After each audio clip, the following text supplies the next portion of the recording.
നമസ്കാരം. ഇന്നത്തെ വീഡിയോയിലേക്ക് ഏവർക്കും സ്വാഗതം. ഏവരെയും സർവേശ്വരൻ അനുഗ്രഹിക്കട്ടെ എന്ന പ്രാർത്ഥനയോടെ ഇന്നത്തെ വീഡിയോയിലേക്ക് പോകാം. ജാതിയുടെയോ മതത്തിൻ്റെയോ വേലിക്കെട്ടുകളില്ലാതെ തന്നിലേക്ക് അടുക്കുന്ന ഏതൊരു ഭക്തനെയോ മക്കളെ എന്ന് ചേർത്ത് പിടിച്ച് അനുഗ്രഹിക്കുന്ന ഉത്തര മലബാറിൻ്റെ കാവൽ ദൈവം സാക്ഷാൽ പറശ്ശിനിക്കടവ് മുത്തപ്പൻ. കയ്യിൽ വില്ലും അമ്പുമേന്തി വിശ്വസ്തരായ നായകളുടെ അകമ്പടിയോടെ എത്തുന്ന ആ ദിവ്യരൂപത്തിന് പിന്നിലെ ഐതിഹ്യം എന്താണെന്ന് നിങ്ങൾക്കറിയാമോ? ഒരു സാധാരണ വേട്ടക്കാരൻ്റെ വേഷത്തിൽ വന്ന് മലബാറിൻ്റെ മനസ്സിൽ കുടിയിരുത്തപ്പെട്ട ആ സാന്നിധ്യത്തിന് പിന്നിൽ അത്ഭുതകരമായ ഒരു കഥയുണ്ട്. ഇന്ന് നമ്മൾ അറിയാൻ പോകുന്നത് കലിയുഗവരദനായ പറശ്ശിനിക്കടവ് മുത്തപ്പൻ്റെ ജനനത്തെക്കുറിച്ചും അവതാര കഥയെക്കുറിച്ചുമാണ്. കണ്ണൂർ ജില്ലയിലെ തളിപ്പറമ്പിനടുത്തുള്ള പ്രശസ്തമായ ഒന്നായിരുന്നു അയ്യങ്കര ഇല്ലം. അവിടുത്തെ പ്രഭുവായ അയ്യങ്കര വാഴുന്നവർക്കും അദ്ദേഹത്തിൻ്റെ ഭാര്യ പടമരയ്ക്ക് അന്തർജനത്തിനും കുട്ടികളില്ലാത്ത വലിയൊരു സങ്കടമുണ്ടായിരുന്നു. ദിവസവും പരമശിവനെ ഭജിച്ച് കണ്ണീരോടെ പ്രാർത്ഥിച്ചിരുന്ന പടമരയ്ക്ക് അന്തർജനത്തിന് മുന്നിലേക്ക് ഒരു നാൾ ആ അത്ഭുതം നടന്നു. ഒരു ദിവസം കുളത്തൂർ പുഴയിൽ കുളിച്ചുകൊണ്ടിരുന്ന അന്തർജനം വെള്ളത്തിൽ പൊന്തിക്കിടക്കുന്ന ഒരു താമരപ്പൂവിലെന്ന പോലെ ഒഴുകി വരുന്ന ഒരു കൊച്ചു കുഞ്ഞിനെ കണ്ടു. ശിവന്റെ പ്രസാദമായി കരുതി അവർ ആ കുഞ്ഞിനെ മാറോടണച്ചു.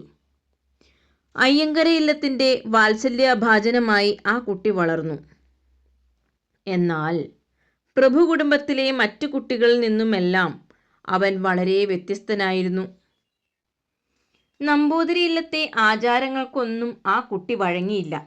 അവൻ കയ്യിൽ അമ്പും വില്ലും എടുത്ത് കാടുകളിൽ വേട്ടയാടാനായി പോയി. സാധാരണക്കാരായ കാട്ടുവാസികളോടൊപ്പം നടന്നു. അവരുടെ കൂടെയിരുന്ന് മൃഗമാംസം കഴിക്കുകയും കള്ളു കുടിക്കുകയും ചെയ്തു.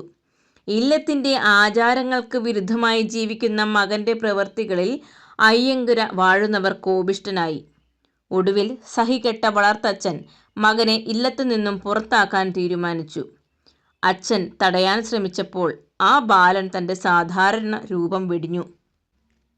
അവിടെ ഒരു മഹാ അത്ഭുതം നടന്നു. ആ ബാലൻ തൻ്റെ ഭയാനകവും ദിവ്യവുമായ വിശ്വരൂപം പ്രകടമാക്കി.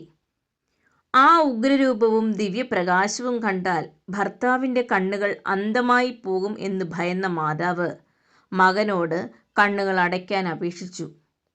അമ്മയുടെ വാക്കുകളെ മാനിച്ച ആ ദിവ്യബാലൻ തൻ്റെ കണ്ണുകൾ മറയ്ക്കാനായി ചെത്തുകാരൻ ഉപയോഗിക്കുന്ന തരം പ്രത്യേക പൊയ്ക്കണ്ണ് ധരിക്കുകയും അയ്യങ്കര ഇല്ലത്തിൻ്റെ പടിയിറങ്ങുകയും ചെയ്തു.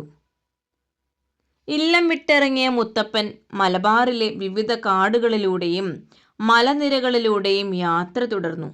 ഒടുവിൽ കുന്നത്തൂർ പാടി എന്ന മലയോര ഗ്രാമത്തിൽ എത്തിച്ചേരുകയുണ്ടായി. വിശപ്പും ദാഹവും അടക്കാൻ അവിടെയുള്ള പനകളിൽ നിന്നും തെങ്ങുകളിൽ നിന്നും മുത്തപ്പൻ കള്ള് ചെത്തി കുടിക്കാനായി തുടങ്ങി. തൻ്റെ തെങ്ങിൽ നിന്ന് ആരോ കള്ള് മോഷ്ടിക്കുന്നത് കണ്ട് അവിടുത്തെ കള്ളു ചെത്തുകാരനായ ചന്ദനൻ അമ്പും വില്ലുമേന്തി മുകളിലിരിക്കുന്ന വൃദ്ധനായ മുത്തപ്പന് നേരെ അമ്പെയ്യാൻ ഓടിയെത്തി. എന്നാൽ തനിക്കെതിരെ വില്ലുകുലച്ച ചന്ദനനെ മുത്തപ്പൻ ഒരൊറ്റ നോട്ടം കൊണ്ട് കരിങ്കല്ലാക്കി മാറ്റി. ഭർത്താവിനെ കാണാതെ തിരിഞ്ഞെത്തിയ ചന്ദനന്റെ ഭാര്യ മുകളിലിരിക്കുന്ന ദിവ്യപുരുഷനെ കണ്ട് മാപ്പപേക്ഷിച്ച് പ്രാർത്ഥിച്ചു. അവരെ മകളെ എന്ന് വിളിച്ച് ആശ്വസിപ്പിച്ച മുത്തപ്പൻ ചന്ദനന് ശാപമോക്ഷം നൽകി ജീവൻ തിരിച്ചു കൊടുത്തു. അങ്ങനെ കുന്നത്തൂർ പാടി മുത്തപ്പൻ്റെ ആദ്യ പുണ്യസങ്കേതമായി മാറി. കുന്നത്തൂർ പാടിയിലെ വാസത്തിനു ശേഷം മുത്തപ്പൻ തനിക്കായി സ്ഥിരം ഒരു വാസസ്ഥലം തിരഞ്ഞു. അങ്ങനെ വളപട്ടണം പുഴയുടെ തീരത്തുള്ള പ്രകൃതി രമണീയമായ പറശ്ശിനിക്കടവിൽ മുത്തപ്പൻ എത്തിച്ചേർന്നു. ശാന്തമായ പുഴയോരവും കാറ്റും കണ്ട് ഇഷ്ടപ്പെട്ട മുത്തപ്പൻ തൻ്റെ സ്ഥിരവാസത്തിനായി പറശ്ശിനിക്കടവ് തിരഞ്ഞെടുക്കുകയായിരുന്നു. മുത്തപ്പൻ്റെ ദിവ്യത്വം മനസ്സിലാക്കിയ അവിടുത്തെ പ്രമുഖ തറവാട്ടുകാരും നാട്ടുകാരും ചേർന്ന് പുഴയോരത്ത് ഒരു തറ നിർമ്മിച്ച് മുത്തപ്പനെ കുടിയിരുത്തി.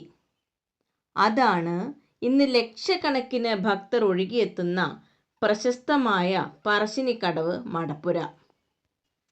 മറ്റു ക്ഷേത്രങ്ങളിൽ നിന്നും വളരെ വ്യത്യസ്തമാണ് പറശ്ശിനിക്കടവ്. ഇവിടെ വലിയ ഉയർന്ന മതിലുകളോ ജാതി വിവേചനങ്ങളോ ഇല്ല.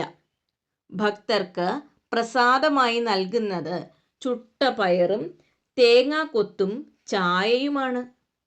മുത്തപ്പന് പ്രിയപ്പെട്ട വഴിപാടായി കള്ളും അർപ്പിക്കുന്നു. ശിവ വിഷ്ണു സങ്കല്പങ്ങളിലായി തിരുവപ്പന എന്നും വെള്ളാട്ട് എന്നും ഇവിടെ തെയ്യക്കോലങ്ങൾ കെട്ടിയാടുന്നു. തൻ്റെ മുന്നിൽ സങ്കടങ്ങളുമായി എത്തുന്ന ഏതൊരാളെയും കണ്ണീരൊപ്പി നെഞ്ചോട് ചേർത്ത് പിടിച്ച് നിന്റെ കൂടെ ഞാനുണ്ട് എന്ന് ഉറപ്പു നൽകുന്ന ജീവിക്കുന്ന ദൈവം, അതാണ് പറശ്ശിനിക്കടവ് മുത്തപ്പൻ. നിങ്ങളിൽ പറശ്ശിനിക്കടവിൽ പോയിട്ടുള്ളവരുണ്ട് എങ്കിൽ നിങ്ങളുടെ അനുഭവങ്ങൾ താഴെ കമൻറ്റ് ബോക്സിൽ പങ്കുവയ്ക്കാൻ ശ്രമിക്കുമല്ലോ. ഈ വീഡിയോ നിങ്ങൾക്ക് ഇഷ്ടപ്പെട്ടു എങ്കിൽ ലൈക്ക് ചെയ്യാനും ഇതുപോലുള്ള ഐതിഹ്യ കഥകൾക്കായി ഈ ചാനൽ സബ്സ്ക്രൈബ് ചെയ്യാനും മറക്കരുത്. മറ്റൊരു മികച്ച വീഡിയോയുമായി ഇനിയും കാണാമെന്ന പ്രതീക്ഷയോടെ നന്ദി, നമസ്കാരം.